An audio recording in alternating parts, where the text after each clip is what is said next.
салом бинандагони азиз, таваллуди Тоҷикистону ва ҷаҳонро аз радиои Озодӣ пешниҳоди шумо мекунем. Шалои Гулхоҷа ҳастам дар хидмататон. имрӯз 15 ноябр атрофи ин мавзӯъҳо суҳбат хоҳем дошт. қасосгирӣ накунед, даъвати раиси ҷамъияти тоҷикони Иркутск аз муҳоҷирон дар пайи оташ задани вагони зодагони Тоҷикистон. гурӯҳи бузурги сокинони ноҳияи Восе талаб доранд ки духтури таҷрибадорро ба вазифааш дар бонгоҳи тиббӣ барқарор кунанд. як қишлоқа бедухтур мемонад. Ина 3 нафар даъво карда. ва як ҷавони тоҷик баъди хатми таҳсил дар амрико мехоҳад шеваи нави тадрисро дар Тоҷикистон ҷорӣ кунад. раиси ҷамъияти тоҷикони Иркутск аз муҳоҷирони тоҷик даъват кард ки аз ҳар гуна қасосгирӣ дар робита ба ҳодисаи деҳаи Залари ин вилоят худдорӣ кунад. шоми 12 ноябр пас аз як ҷанҷол сокинони маҳаллӣ вагони зисти муҳоҷирони тоҷикро оташ заданд ки дар натиҷа 2 нафар ҳалок ва 5 каси дигар маҷрӯҳ шуданд. достони Иркутск ҳодисаро бар асоси куштор бо бераҳмии хос ки аз ҷониби як гурӯҳ содир шудааст тафтиш мекунад. Алишер Ширинов, раиси ҷамъияти тоҷикон ба радиои Озодӣ гуфт, дар шабакаҳои иҷтимоӣ даъватҳо ба қасос садо доданд ки ин нигаронкунанда аст. ӯ дар як навори видеоӣ ки дар шабакаҳои иҷтимоӣ нашр шудааст мегӯяд, барои қасдгирӣ ҳеҷ ҷо ҷамъ нашавед, ҳодисаро мақомот тафтиш доранд. ман шахсан аз шумо хоҳиши илтимос мекунам ки барои қасдгирӣ дар ҳар ҷо бачаҳо ҷамъгир нашаванд, ки мақомоти вилояти Иркутск ба мо хабаррасон карданд ки ҳамина пешакӣ дастгирӣ кунем ки бо оянданда ҷанги ҷанҷоло нашаванд. ман ҳамчун раиси ҷамъияти тоҷикони вилояти Иркутск хоҳиши илтимос мекунам ба шумо ҳамватанони азиз ки эҳтиёт бошен, бачаҳои ёша нигаҳбон бошен ки ба ҳар ҷиноят даст назананд.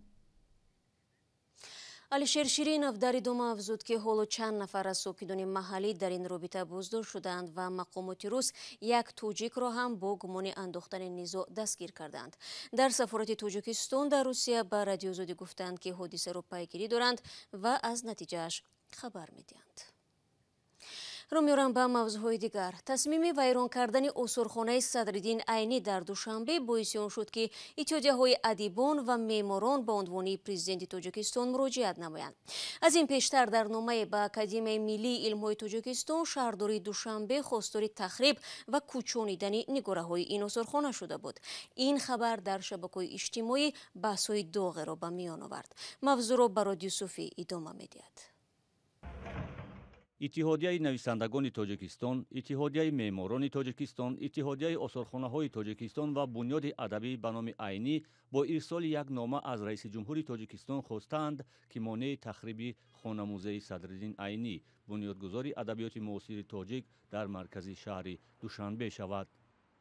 ما در مکتوب خواهش کردیم که باید خانه استاد عینی کوچانده نشود، زیرا این خانه موزه یگانه قدمگاهی استاد صدرالدین عینی است که ما در پایتخت کشورمان داریم و من باوری دارم که اگر این خانه موزه که امروز تا امروز هم خدمت کرده است و در آینده هم برای نسل نورس، برای نسل جوان و عموما مردم تاجیک خدمتی میکند. زیاییان تاجیک با یادآوری از خدمت‌های صدرالدین عینی در ادبیات و فرهنگ و تاریخ، حفظ ملت تاجیک همچون ساکنان بومی در آسیای مرکزی، ایستادگی در برابر بدگویی‌های اجنبیان در برابر ملت تاجیک میگویند هر تصمیمی به گوشه دیگری پایتخت کوچ دادن منزلی که عینی در آن صحیفه‌های از تاریخ تاجیک را نوشته است نادرست است. آخر اونجا که جای زندگی کردن اونجا چی نکن اگر خواهان فیلیال هم سازندو لیکن موزه ایستاد و اگر موزه کلانتر می ساخته باشن خیلی اونجا سازند میشه لیکن این خانه ایستاد نمیشه کن موزه این خانه موزه شد و موزه شد آخر اونجا اگر سازند بلکه خانه موزه حساب نمیشد موزه حساب میشد موزه میتونن خوشان برام سازند میتونن هر جایی که خواهن ساخته میتونن لیکن خانه موزه یگان جا ساخته نمیشه. پس از رسانه‌ای شدن خبر احتمال تخریب خانه‌موزه عینی در مرکز دوشنبه، شهرداری واکنش نشان داد که حالا این مسئله نهایی نشده است. در این پاسخ گفته می شود که در مکان آثارخانه بنیاد یگان نمود بنا و انشاءات پیش بینی نگردیده است و خبرها عاید گویا در خانه‌موزه راه‌اندازی گردیدن ساختمان مهمانخانه یا بنای تعیینات دیگر اساسی واقعی ندارند.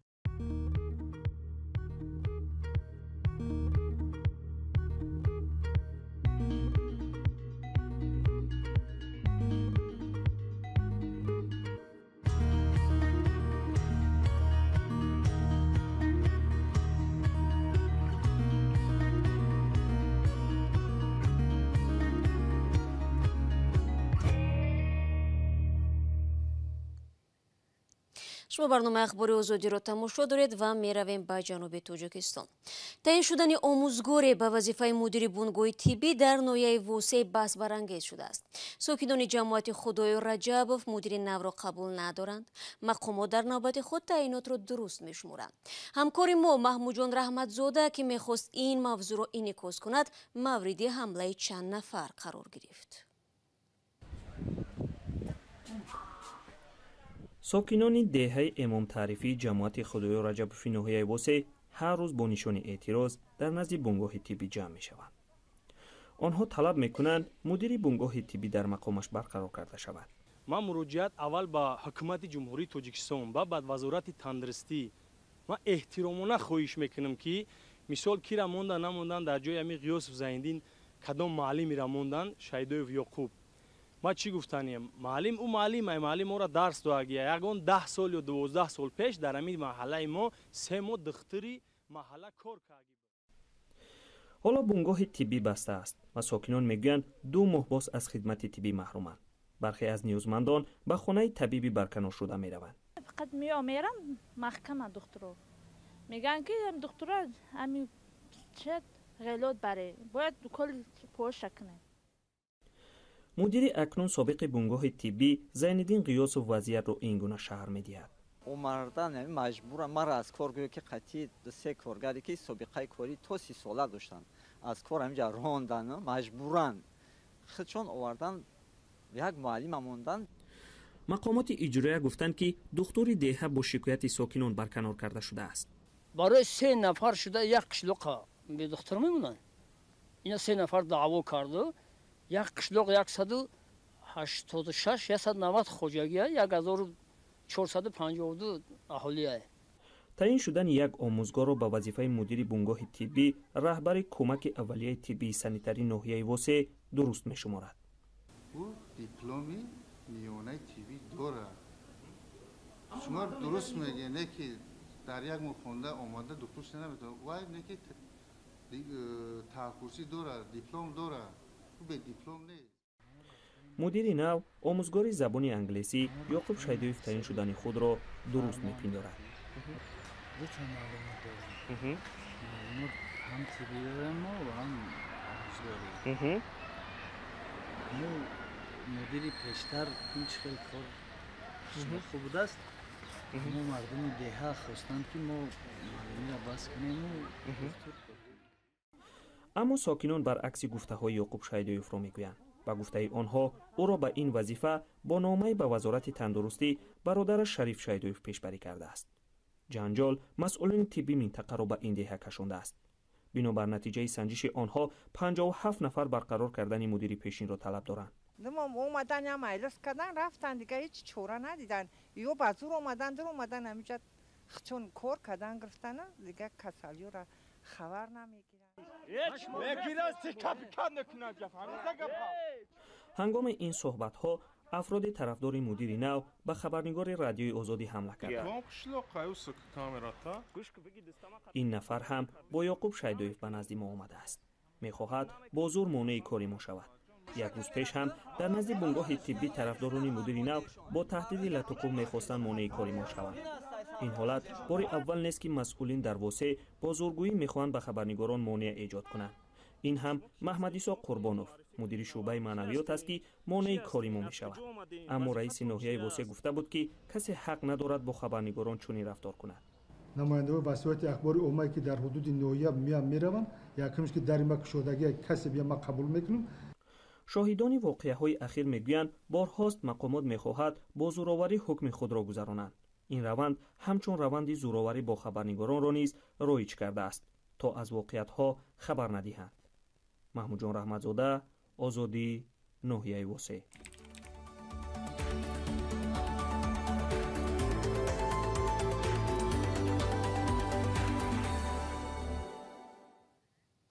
барномаро идома медиҳам. Як ҷавони тоҷик баъди таҳсили яксола дар Амрико орзу дорад ки дар диҷиталӣ кардани барномаи таълимӣ дар Тоҷикистон саҳм гузорад.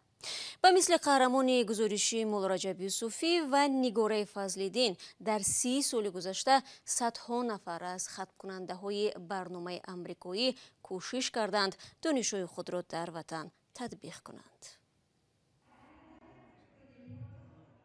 لطفالله تقایف سال 2019 به آمریکا رفت و دوامی بیش از یک سال در یک از دانشگاه‌های ایالات نیویورک تحصیل کرد. اختصاصی او دیزاینر یا تهیه‌گر آموزش‌های الکترونی است که در تاجیکستان کمتر به نظر می‌رسد. مقصد تقایف 27 ساله به گفته خودش تغییر شکل تحصیل در تاجیکستان است. خود پاندемия ба мо як бор дигар исбот кард ки мо бояд онлайн дарсу онлайн курсҳо дошта бошем. умуман мо дизайнер гуфта мо дизайнер ҳамон нафаронеро дар назар дорем ки онҳо ҳамаи маводу таълимҳоро аз ҳолати классикӣ гирифта дизайн карда интерактив ба ҳолати онлайниву техникӣ ба студентҳо пешкаш мекунанд. مسئولین دانشگاه‌ها در تاجیکستان سالهای اخیر تلاش کردند تا یک قسم درس‌ها آنلاین صورت بگیرد، ولی چون این درس‌ها اساساً برای دانشجویان غایب‌خانه است، تجربه تحصیل آنلاینی برای همه دانشجویان فعلا امکان ندارد. متخصصان سرعت پست اینترنت و نرخ گران آن را از مانع‌های اصلی موفق نشدن آن می‌دانند. در چنین شرایط این متخصص جوان چه کار کرده می‌تواند؟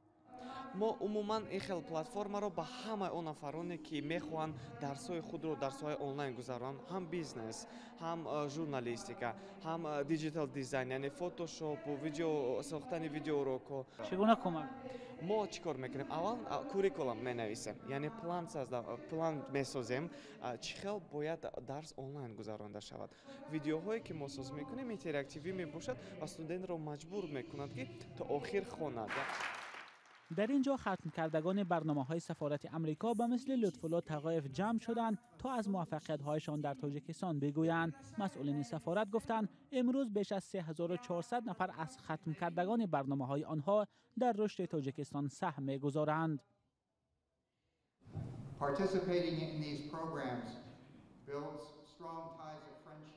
иштирок дар ин барномаҳо ба мо на танҳо имконият медиҳад ки робитаҳои худро мустаҳкам намоем, инчунин ба мо имконият медиҳад ки барои таҳияи ғояҳои нав, лоиҳа ва ташкил намудани созмонҳои нав. сафорати амрико барои дастгирии беҳтари хатмкардагони худ дар тоҷикистон як шабакаеро таъсис додааст ки он дар 4 минтақаи тоҷикистон фаъол аст.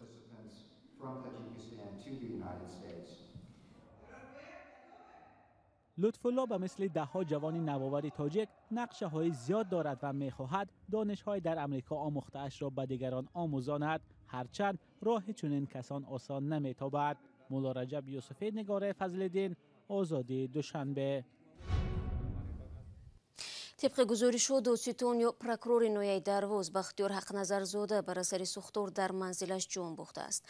به گفته منابع رادیو زودی حادثه شب گذشته در شهرک قلعه خم مرکزی نویای دروازه رخ داده است.